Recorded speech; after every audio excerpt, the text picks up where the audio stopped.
রাসূলের জামানার সাথে আমাদের মসজিদের কার্যক্রমের কোনো পার্থক্য আছে কিনা, ইমামদের কি কি ভূমিকা পালন করা দরকার?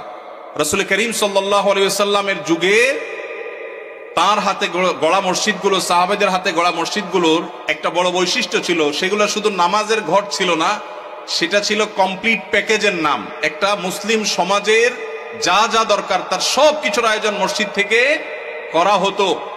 সেখানে দারিদ্র্য বিমোচনের কাজ হতো, কারো পারিবারিক কলহ হলে নবী সাল্লাল্লাহু আলাইহি ওয়াসাল্লামের কাছে আসলে তিনি সেটা মীমাংসা করতেন। এই ঘটনা বহু আছে।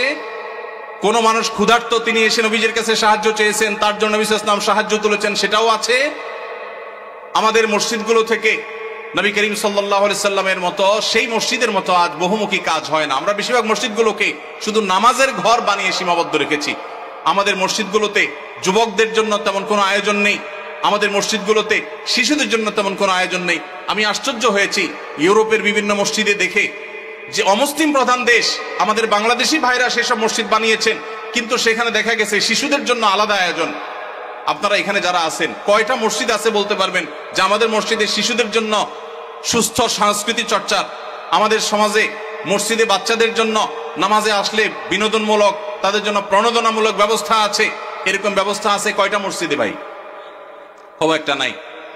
বরং উল্টা আরো ধমক দেয় বলে। মসজিদে আসলে ধমক দেওয়ার কালচার আছে, বন্ধ করতে হবে এই কালচার।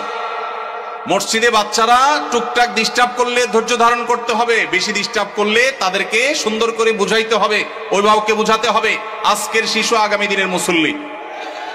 নবী করিম সাল্লাল্লাহু আলাইহি সাল্লাম খুতবা দিচ্ছিলেন জুমাত। হাসান বা হোসেন রাদিয়াল্লাহু তাআলা আনহুমা দৌড়ে আসছিলেন নানার দিকে, জামা পেঁচায়া শরীরের সাথে পড়ে গেছেন।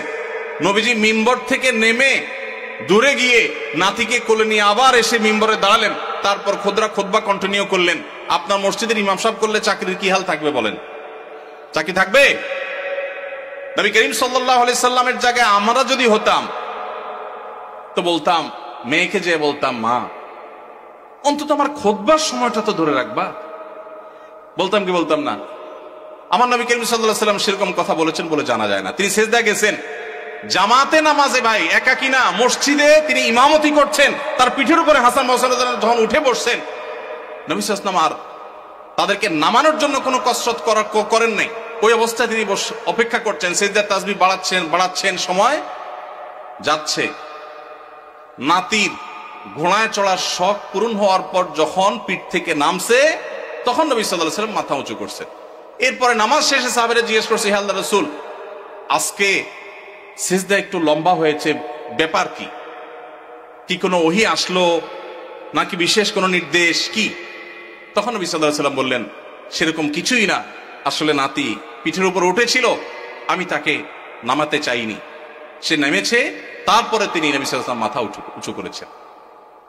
আমাদের ইমাম সাহেবদের যদি নাতি তো দূরের কথা, নাতিরে তো মানুষ একটা আদর করে, ছেলেও যদি আসতো বা নাতির জায়গায় আরো কিছু যদি আসে, পিঠের উপরে তার পরিবারে কোনো বাচ্চা আসতো, ইমাম সাহেবের চাকরি চলে যেত। ঠিক না ভাই? ঠিক ভাইরা আমার, যদি নবী সাল্লাল্লাহু আলাইহি ওয়াসাল্লামের পিঠে নাতি উঠার পরও নবী সাল্লাল্লাহু আলাইহি ওয়াসাল্লাম ফাতেমা রাদিয়াল্লাহু তাআলা আনহাকে এই কথা বলার কথা হাদিসে পাওয়া যায় না যে নামাজের পর নবী সাল্লাল্লাহু আলাইহি ওয়াসাল্লাম ফাতেমা রাদিয়াল্লাহু তাআলাকে বসে বলেছেন। বললে সেটা অবশ্যই হাদিসে আসতো। নবী সাল্লাল্লাহু আলাইহি ওয়াসাল্লামের ব্যক্তিগত জীবনের যে সমস্ত বিষয় থেকে উম্মতের শিক্ষা আছে তার সবগুলোই হাদিসে আসে। এরকম কোন হাদিস পাওয়া যায় না যে তিনি ফাতেমা রাদিয়াল্লাহু তাআলার কাছে যে বলেছেন, মা আমি মসজিদে ইমামতির দায়িত্ব পালন করছি, এই টাইমে তুমি নাতিকে ছেড়ে দিলা, তাকে এই টাইমটা ধরে রাখতে পারতা।